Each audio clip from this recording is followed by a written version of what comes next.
25 regular session of the Senate Standing Committee on Families and Children. Would ask that everyone to please silence your phone, and if the Secretary would please call the roll. Senator Deneen. Here. Senator Funky Fromeyer. Present. Senator Girdler. Here. Senator Herron. Senator Meredith. Present. Senator Mills. I'm here. Senator Webb. Senator Williams. Here. Senator Wise. Present. Vice Chair Mays Bledsoe. Here. Chairman Carroll. Here. We do have a quorum and are duly authorized to conduct business. Does anyone have any guests in the audience they'd like to introduce? Seeing none, we will move forward. Item number 1 on the agenda is Senate Bill 181. Senator Titchener, if you would please make your way to the table. Are you going to have anyone sitting with you? Okay. If you would, ma'am, please introduce yourself for the record and have your guests do the same. And you have the floor. Thank you so much. I'm Senator Lindsay Titchener, District 6. Introduce yourself. I'm Stacy Briscoe. We're from Anderson County.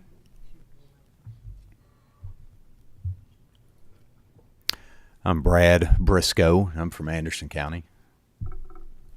All right, thank you all so much. This is a bill, SB 181 is relating to school employee and volunteer misconduct, and this typically would be heard in education, but I think as time is running short, I'm very thankful to the chair for hearing it in Family and Children Services, and it does absolutely pertain to families and children as well. It will put in place standards that protect the education profession and the proper relationships between students and those in authority, but most importantly, it will return previously existing safeguards that protect children and their families. Members of the committee, I'd like for you to imagine with me your adolescent years. Many of you, most of you pre-cell phone, am I right? Many of you, most of you pre-cordless phone, am I right? Can you imagine or think of a time when a school volunteer or a teacher or a coach called you up just to chat privately? How would that have gone over with your family? Probably not well. It would have been quite awkward. But unfortunately, what we know now, with phones in everyone's hands, with social media apps available, that kind of communication is flowing freely. And those lines that delineated proper relationships between authority and students has been diminished. Unfortunately, in recent years, there have been an uptick of many of these cases in the education space, breaching previously held boundaries to gain access to students, many times with malintention. I have a stack of stories in my folder from Kentucky counties across the Commonwealth of these cases, and they're just a sampling of a few that make it into the news, and I will tell you, it crosses our state entirely. In working with EPSB to address this particular issue, SB 181 will require our school districts to implement policy for use of only traceable forms of communication for staff, coaches, and volunteers in order to contact their students. Employees and volunteers will be required to report known direct private communication, at which point parents will be notified and the district will proceed with the appropriate action. There's also a provision in Section 2 that will protect the anonymity of minors throughout an investigation by EPSB and extends the time for investigations of a sexual nature to 120 days. This bill was inspired by many of the stories that have impacted Kentucky children and families, and one of those comes from the Briscoe family, who have been gracious enough to come and share their story, and I will turn it over to them. Hello, my name is Stacy Briscoe, and this is my husband, Brad. We are grateful to Senator Titchener for the invitation and sincerely appreciate the opportunity to speak with you today. Brad and I are lifelong residents of Anderson County. Both of us graduated from Anderson County High School, and I've been a public school educator, teacher in Anderson County for the past 27 years. Our children, Braxton Briscoe and Briley Briscoe, also graduated from Anderson County High School. And we're here today to talk about our family's experience with Anderson County as it relates to our daughter Briley, her junior year. It has been 2 years and 19 days since an Anderson County High School guidance counselor introduced herself to our daughter Briley, who was then 16 years old. At around that time, Brad and I were Brad and I forbidden our child, Briley, from continuing a relationship with a fellow student, a relationship that we, as parents, believed were very unhealthy. For reasons that we still do not understand, this guidance counselor set about to promote the relationship that we had forbidden. She did so without our knowledge. And for a period of about 5 weeks, this counselor spent numerous hours with our daughter and permitted Briley to use her office to secretly continue the relationship with this fellow student. On February 13th, 2023, Briley was at school when an ACHS guidance counselor initiated contact with her. Prior to this contact, Briley was not acquainted with this counselor, nor has she requested that she become involved with our family personal matter. Under the guise of carrying out her duties as ACHS guidance counselor, the counselor insisted to Briley that her parents were punishing her for her lifestyle choice. Briley knew this wasn't true, but she was reluctant to contradict an authority figure. In retrospect, it seems clear that the counselor was trying to override our parental decisions in order to facilitate Briley and the classmates' romantic relationship. The counselor's first suggestion was that Briley should explore legal emancipation for minors. In response, Briley and the classmate contacted a local attorney and learned that emancipation of a minor was difficult to achieve without parental consent. When it became clear that emancipation would not work, the counselor suggested that someone could report us to Child Protective Services for emotional abuse, which could prompt the cabinet to remove Briley from our home.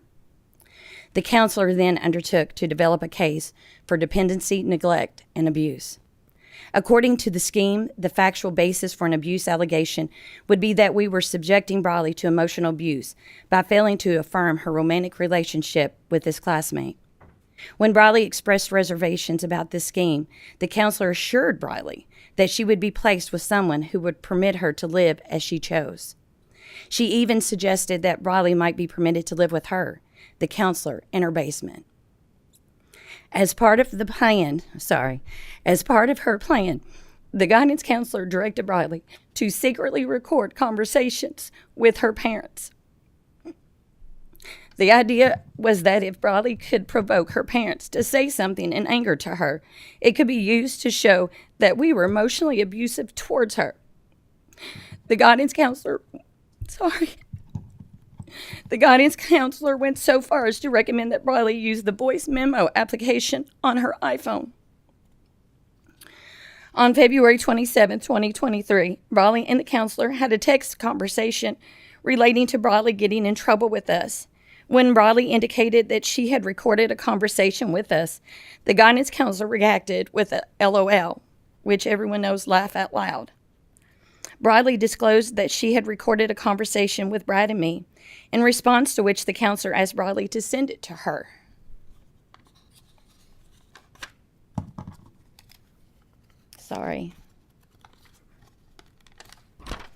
March 13th, 2023, the counselor apparently concluded that she had made the case.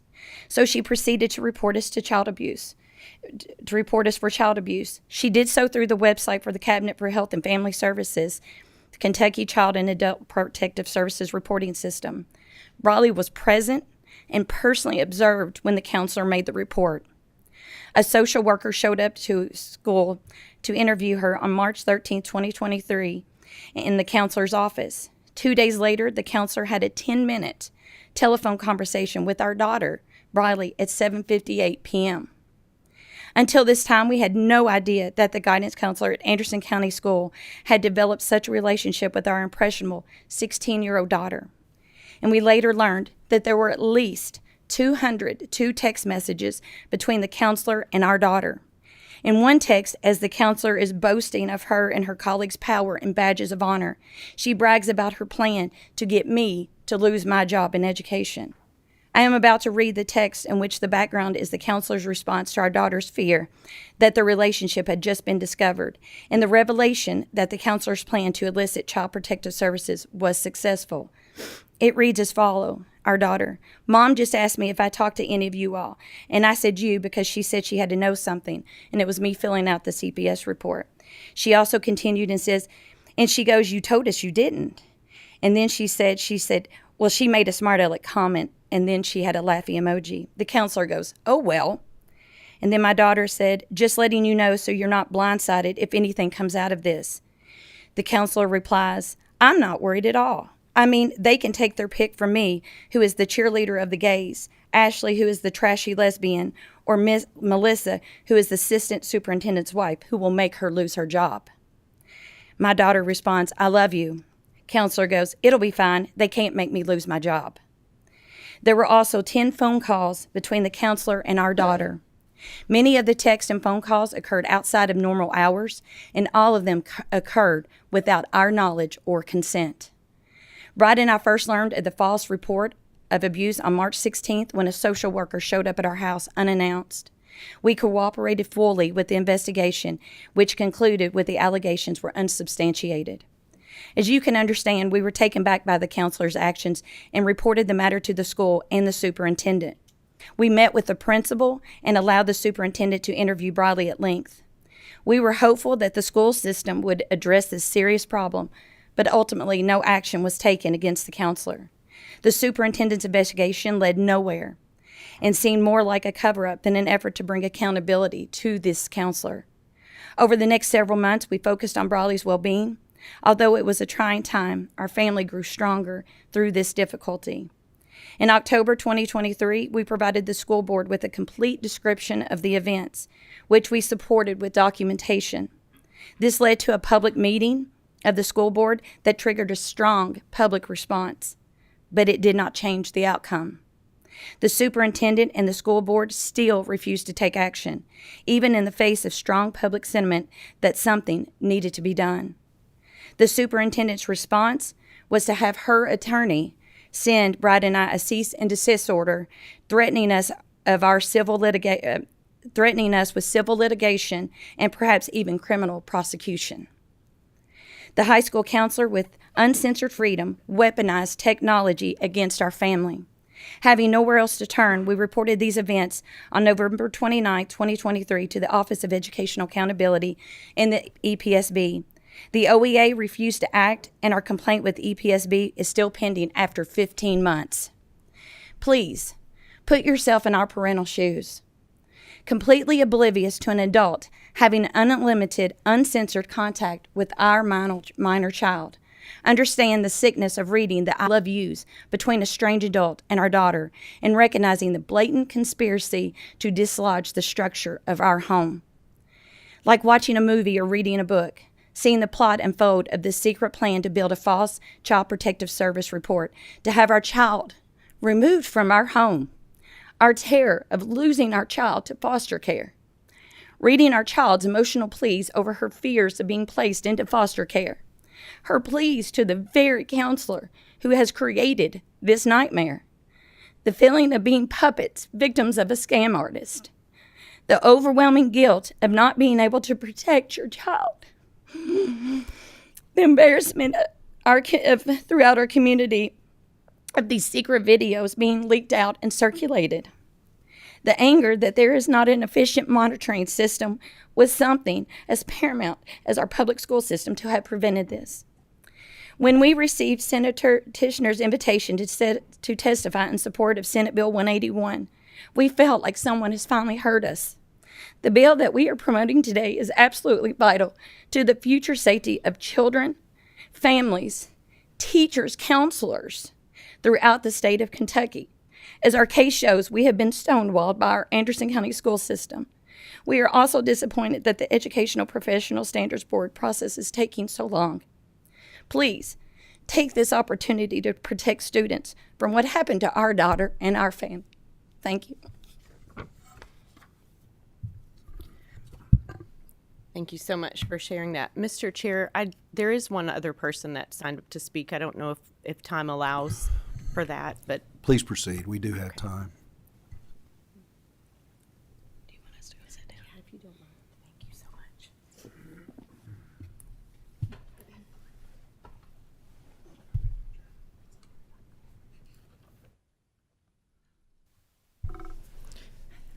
Good morning, members of the committee.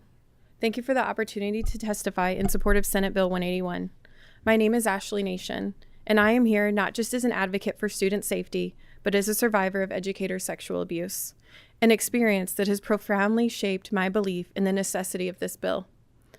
As a student, I was targeted by a teacher who used in-person and electronic communication to groom and manipulate me. What began as seemingly harmless conversations and messages soon escalated into a situation where I felt trapped, vulnerable, and unable to seek help. Because there were no policies in place, this teacher exploited the lack of monitoring and regulation to operate without oversight, leaving me isolated and unprotected. No student should have to question whether the adults entrusted with their education have ulterior motives. No parent should have to wonder whether their child is being privately messaged by an educator in a way that crosses professional and ethical boundaries. And yet, without clear, traceable communication policies in schools, these situations will continue to happen. Unfortunately, my story is not unique. Instances of educator misconduct involving electronic communication are alarmingly prevalent across our country, including right here in Kentucky. According to a recent article from the Kentucky Youth Advocates, over 70% of educator misconduct cases in Kentucky between 2015 and 2021 involved electronic communication, such as texting or social media. This goes to show how technology is being misused by these positions of power to exploit our students. I understand that there are concerns Senate Bill 181 infringes on the First Amendment rights. However, this bill does not prevent educators from speaking to students. It ensures that those conversations are transparent and accountable. Parents still have the option to consent to private communication when appropriate, meaning that the law strikes a balance between practicality and protection. Transparency does not violate free speech. It protects students and ensures that the relationships between teachers and students remain ethical, professional, and rooted in education. I share my story today because I don't want another student to go through what I did. Senate Bill 181 creates a clear standard that protects students, parents, and educators alike. It ensures that communication is monitored, documented, and accountable, making it harder for bad actors to exploit their positions of trust. Senate Bill 181 is a significant step towards safeguarding students, and as a survivor, I hope we continue to strengthen our laws to address grooming and misconduct in schools comprehensively. I urge you to stand with survivors like myself and support this bill. Our students deserve to learn in an environment free from predatory behavior, and this legislation is a vital step toward ensuring that safety. Thank you for your time. Thank you all so much. We also have the EPSB, members of the EPSB here if there's any questions on the bill, and I'll answer what I can as well. Okay, I think we've got one member of the audience that had signed up to speak. Ashley Nation? Yes. That's you? Okay, I'm sorry. I think we do have some questions. Senator Funky Fromeyer? Yes, thank you for bringing this, Senator Tishner. I'm a active, I offer protecting God's children to our volunteers in our Catholic system, and unfortunately, this is a terrible problem, and I'm sorry for your pain, and I'm sorry for your pain. Can you give us a little guidance on what is traceable communication? Is that defined in EPSB, or where is that defined? We actually have that defined in the bill, but we will clarify that a little bit as well. Traceable communication could be old school, like a parent note, a communication that's on paper that can be traced. Email can be traceable, and there's so many apps that they use these days, Class Dojo, Google Classrooms, all of those they have a path that can be followed and traced back to the source, and parents have access to it. That's what our goal is, that it has a trail to follow and parents can see it. Senator, in conversations and what you've learned as you've gone through the process of developing this bill, have you found that schools have policies related to this, or are they just not upheld, or what's common in this area? There are some ethical standards, but I'm not seeing that they're being followed, or if they're not being disciplined if they're not being followed. I know in my district, there was one of our school boards tried to propose this, and they got pushback from the KSBA on being able to implement a district-wide policy. So I really feel like the numbers that we're seeing, it needs to be addressed at the state level. I wish it could be addressed at the district level, but it doesn't appear to be happening. Okay. We still have a couple more questions. We do have a motion. It is duly. Senator Williams? Thank you, Mr. Chairman. We did another bill on a requirement to report suspected abuse. Is there any requirement to report, like another teacher or another individual may observe communication directly? Would this fall under the requirement to report? It absolutely would, and we do specify in the language of the bill that if someone knows that there's direct communication happening, they have a duty to report that. Thank you. Senator Deneen. Thank you, Mr. Chairman. Looking over your bill, and we briefly spoke on this before today's meeting. I've spoken with several superintendents, and they do have platforms that they have teachers communicate with students. And I think you mentioned some of them. Yeah. Doge, Remind is another one. And the bill that you've put together says that they must have one, and that's an issue that I would say that I would like to see addressed a little bit wider in this bill, because there are multiple platforms out there that are trackable that schools use, from their athletic department to their teachers, and for NTI days. And emails were left out of the bill. So there's a lot of areas. And what I would suggest is, I think you are, the intent of the bill is spot on. It's to protect our children from these predatory practices.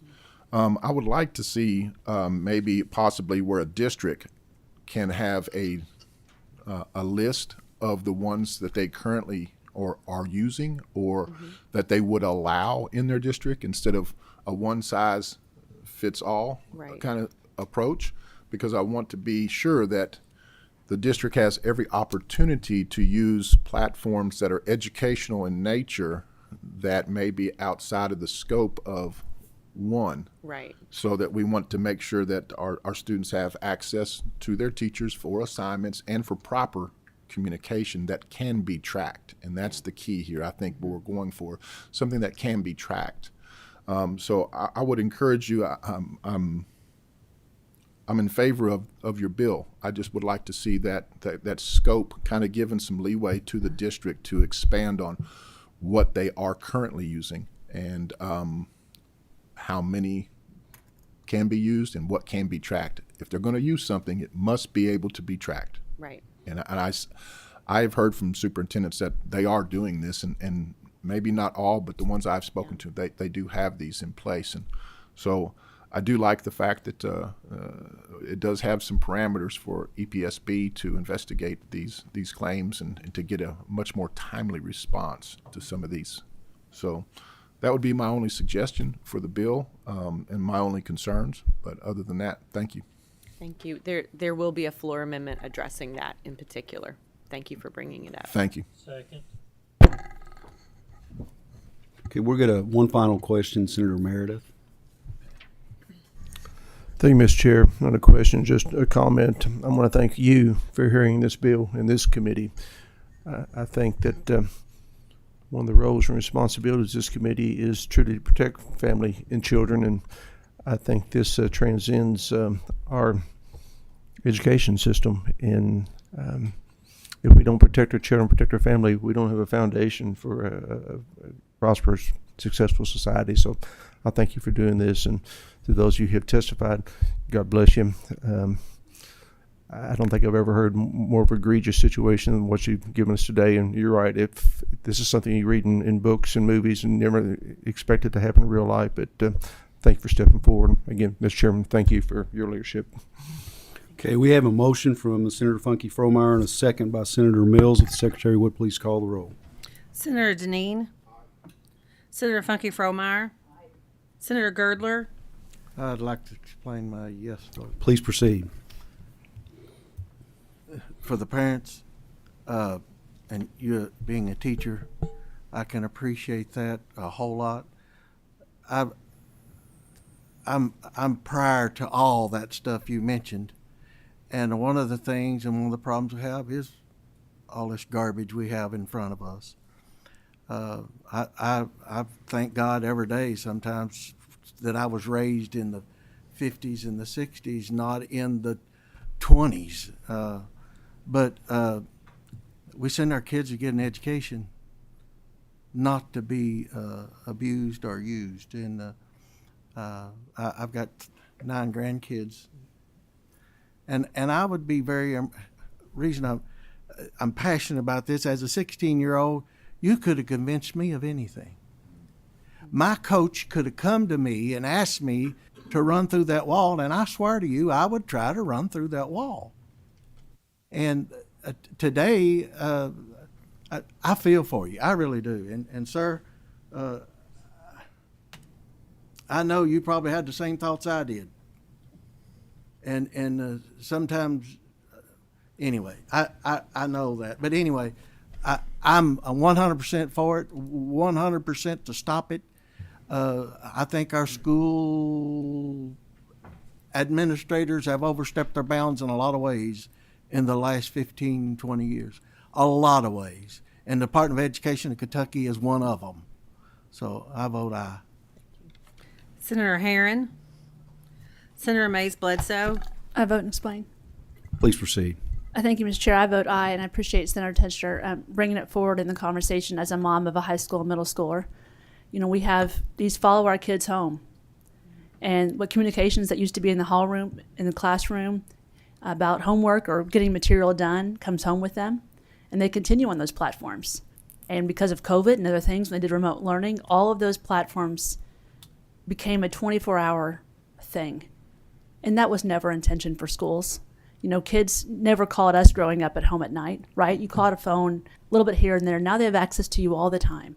And those relationships then go from being at a gym or at an after-school event where they're a coach to being all the time.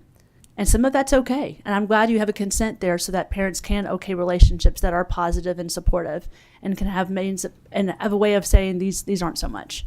It's more challenging than ever to guard our kids' hearts.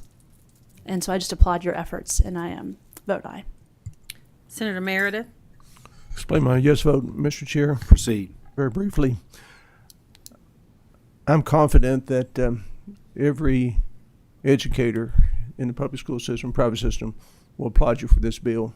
And I think we lose sight many times that there's a lot of great educators out there that see these things happen and feel powerless themselves. So I think they will applaud you for this, and I think that they will see it as a valuable tool for them as well. So I commend you for bringing this bill forward. Thank you. Senator Mills. Explain my vote. Proceed. I vote aye, and just would simply say thank you, and I'll work hard to get this through the process. So thank you. Senator Webb. Senator Williams. I vote aye. I'd like to explain my vote. Please proceed. I hope the EPSB takes note of this meeting and this bill and expedites through the process. They absolutely, positively need to do that. Aye. Senator Wise. Explain my vote. Proceed. Vote aye. Senator Tischer, thank you for this. Miss Nation, thank you for your bravery. Thank you for getting in front of us today. And to the Briscoe family, thank you all. I've followed this story very closely from afar. And I also want you to know you have a number of other guidance counselors around your community that are very thankful for you all. Unfortunately, we do have predators and we have bad actors. And it's unfortunate that we all are in professions and all in the work that we do, that the actions of one can truly taint the rest of us, and with a paintbrush stroke. And so I know that there are a lot of guidance counselors out there that are doing good work, and they are supportive of you. I've had conversations with many of them that are thankful for your voice and for you speaking out against this. And Senator Tishner, thank you for putting the parameters of the 120 days, because that should have been reported and acted upon immediately, and not seen that this is carried on for the amount of time that it has. So thank you all. It's a fantastic piece of legislation. I look forward to supporting it on the floor.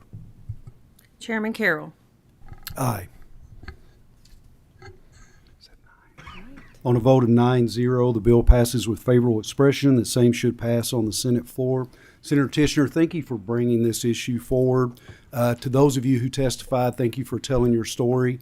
You know, I think we are in a world, I think specifically in our school system over the past several years, there is a growing comfort level to maybe some members to feel comfortable going too far in an attempt to indoctrinate students in a lot of ways. And I don't want to be critical of all teachers or all guidance counselors at all, but I think there is a comfort level there where many feel free to go beyond what their responsibilities and what their duties are in the school system.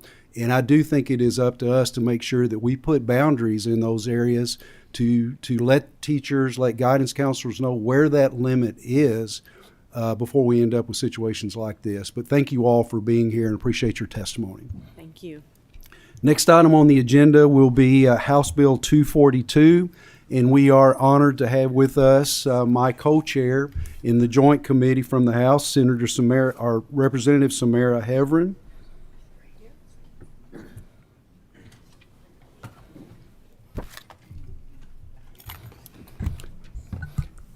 Thank you very much. Madam Co-Chair, please introduce yourself for the record and your guest, and you all have the floor. Thank you, Senator Carroll. My name is State Rep Samara Heverin. I represent the 18th District, which is all of Grayson County and a portion of Hardin County. Hi, I'm Griffin Whitmore from Litchfield, Kentucky. Thank you. This is my special guest today, Griffin Whitmore. I'm so excited to have her here. She is just like my niece, and I'm really excited to show her the ropes of Frankfurt. And so thank you all for welcoming her today. House Bill 242 creates an opportunity to ensure more transparency and information is available as we push to improve the child welfare system while balancing necessary privacy protections. It ensures the Kentucky child welfare data is available to be evaluated by researchers to increase access to critical information for decision makers and child welfare stakeholders interested in ensuring our Commonwealth is investing in and supporting best practices that produce the best results for our vulnerable children. Mr. Chair, if there are any questions, I'd be happy to answer them. Seeing no questions, we do have a motion from Senator Tishner, a second from Senator Mills. See no questions. Secretary, please call the roll. Senator Deneen. Aye. Senator Funky Fromeyer. Aye. Senator Girdler. Aye. Senator Herron. Senator Mays Bledsoe. Aye. Senator Meredith. Explain my vote, please. I vote yes, but principally because Griffin's here today. Appreciate you being here. He's still. Senator Mills. Explain my vote. Senator Meredith stole my line. I vote aye. Senator Webb. Senator Williams. Aye. Senator Wise. Aye. Chairman Carroll. Aye. On a vote to 9-0, bill passes with favorable expression. Same should pass on the Senate floor. Griffin, thank you for being here today, and you have a pretty smile. I wish everyone smiled like that when they're before this committee. Congratulations, Representative, and look forward to moving this on the floor. Thank you. I'd like to apologize to my Vice Chair, Senator Mays Bledsoe. Final bill on the agenda is House Bill 164. Representative Wesley, is he with us? Okay. Okay, we're going to take a brief recess to get him back in.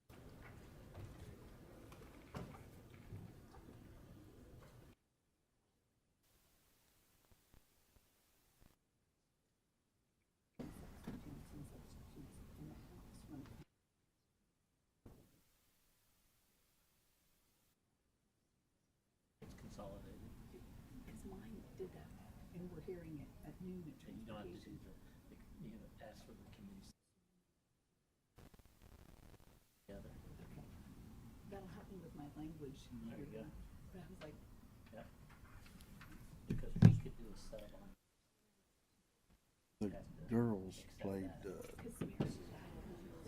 they played last night, but no local teams. Really? I don't think. Daniel Christian. Oh, yeah. Both. One of the Jessmans might give them One of the Jessmans has a girl.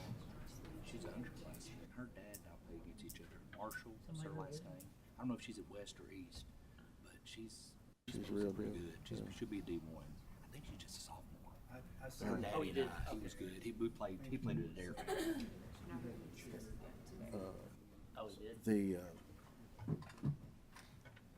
Somebody like Lincoln County has got a good coach might slip up.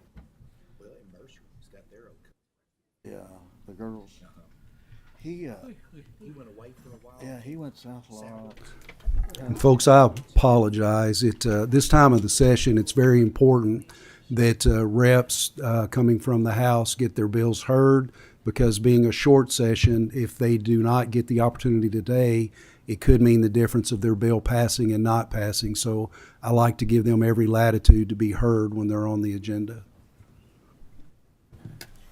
Mr. Chairman, I could sing a song or something. Would you all?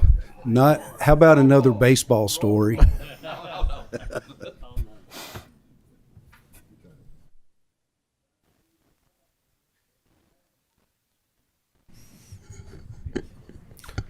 Good call, Mr. Chair. I think we want to maintain a quorum.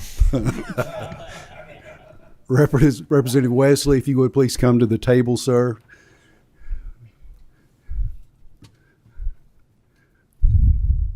And I know you've been going back and forth between committees, and apologize for delays.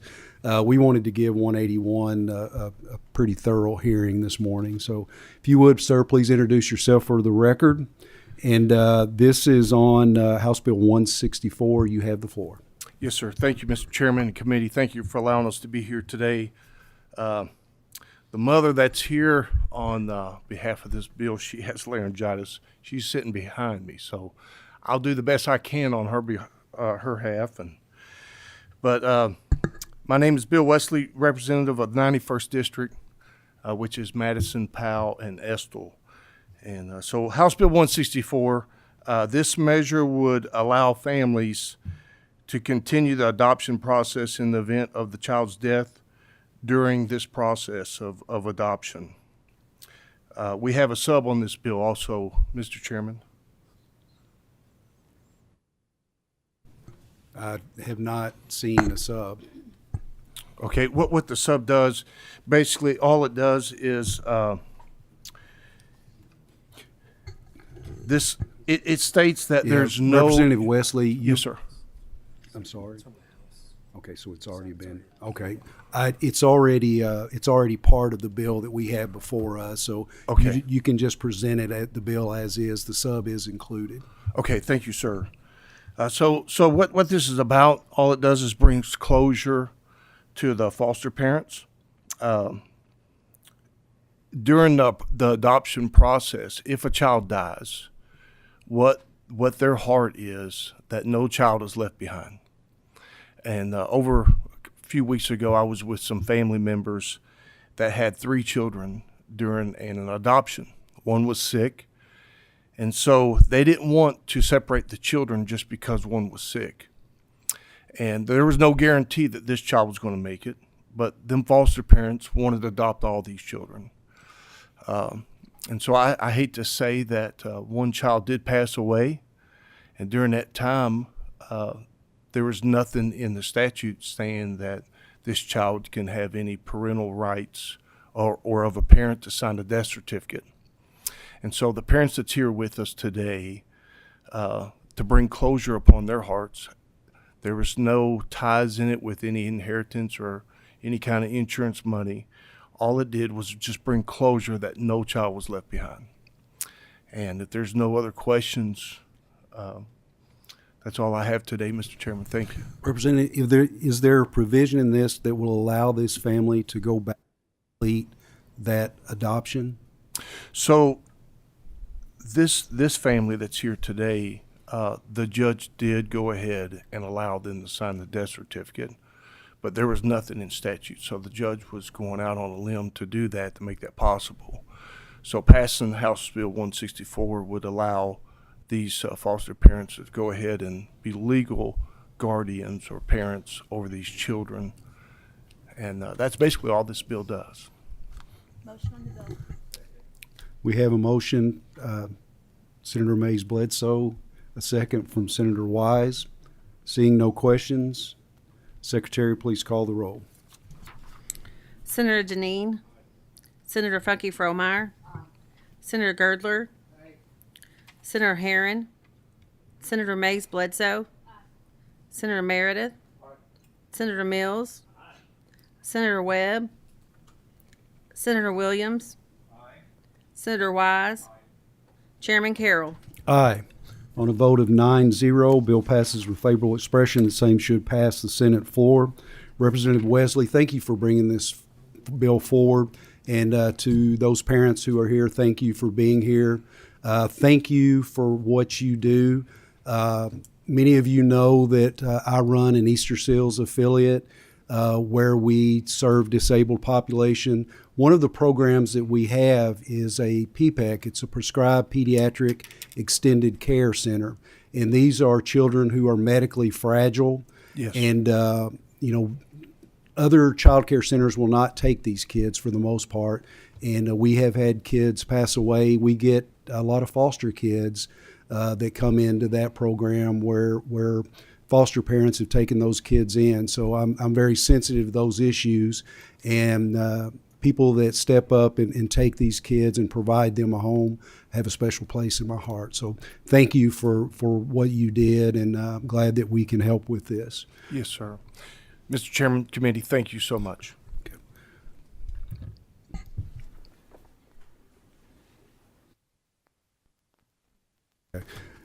Seeing no other business, we do have a motion to adjourn. The next meeting will be Tuesday, March the 11th at 9 a.m. We stand adjourned.